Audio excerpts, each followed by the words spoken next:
Okay, I'm Raphael Barth. I'm the founder and CEO of IndieCam, and we're showing here a lot of stuff.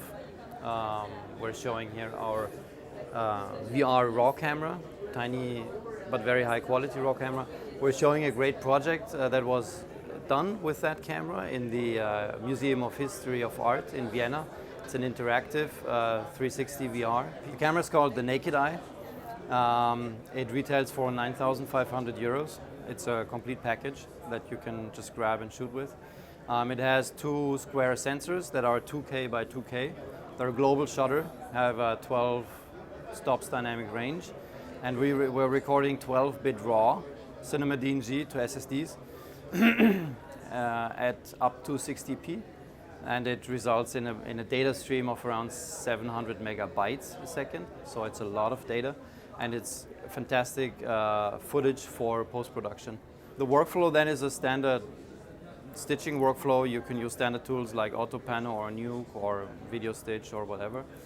And but because it's RAW, you can run a full DI and a very elaborate color grading session on it as well. The system has a V-mount battery, so you can use professional broadcast batteries. The stitching is especially easy on this camera because the sensors are really back to back, so you can actually see the distance of the lenses is only around 60-65 millimeters, and you only have one stitching line, which makes stitching really easy. We have been doing 360 or panoramic cameras for 6-7 years. Like one of the most well-known is one together with Fraunhofer Institute in Berlin, the OmniCam. It's a mirror-based rig. It's really high-end, it's 10K, and it's beautiful, but it's also quite expensive. So the last 2 years we've seen a lot of increase in demand for VR, not so much yet for narrative stuff, but corporate, or promo teasers for feature films, commercials, a lot of commercials, so small pieces. So for production companies and for hardware equipment manufacturers, there is a big increase. For narrative stuff, I think like the storytelling tools have to improve, or directors and producers have to really adopt the idea of producing in VR. But here in Cannes, you can see lots of great examples of using interactive and immersive storytelling to actually make longer pieces as well.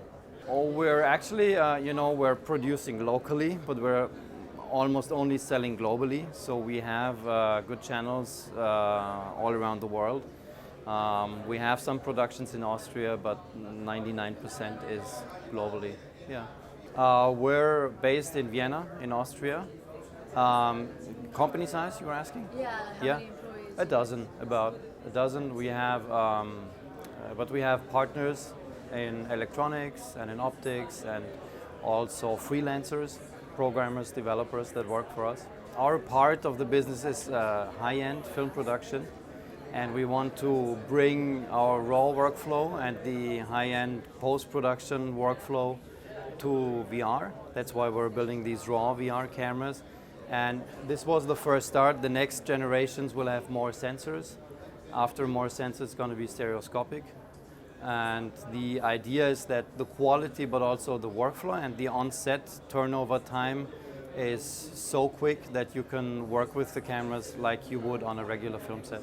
And also we're showing our mini cameras that are used in feature film productions and commercials a lot, on big feature films for action shots. And we're showing it here in the VR pavilion because they're so tiny that you can build very high-end live VR rigs out of them as well. Yeah, so that's why we're here. Well, they were used, for instance, on Ron Howard's Rush, or Ron Howard used them also. It's a Formula One movie. He also used it on In the Heart of the Sea. We built special underwater systems for that movie. But Angelina Jolie also used it on First They Killed My Father for POV shots of kids running around in the jungle in Cambodia. So they are pretty well established. Yeah, they're beautiful. We have brand new models that are out. They also came down in prices.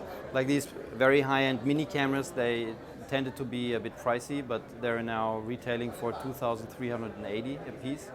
and you can rent them also from us for like 70 euros a day or so. Yeah, so they're well suited for multi-camera, for action stuff in feature films, for multi-camera broadcast, and for live VR rigs. Well, you can go to IndieCam.com, and there you'll find all the information, also our contacts. If you have special questions, you can always send us a mail or call, and we'll be happy to answer your questions.